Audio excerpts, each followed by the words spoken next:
Hey there, we're going to show you something new on your smartphone. We're going to click this button to turn it on.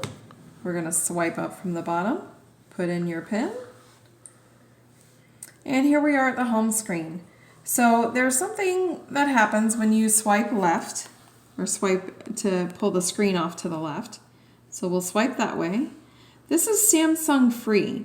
So what it does is it links you to news articles, or other things that it thinks that you might be interested in.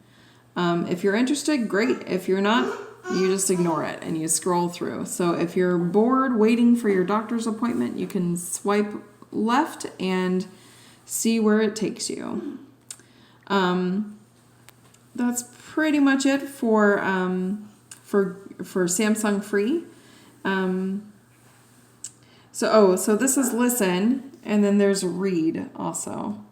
So you can click on read, where it just brings up articles that you can read. You just click on the article and it'll take you there, and then you can read whatever it is that it wants you, that you clicked on, that you would like to see the news about.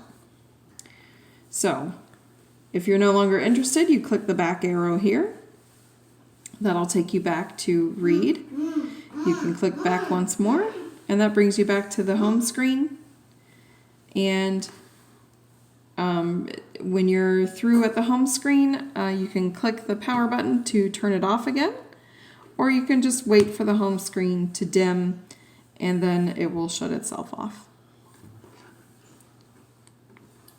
There we go.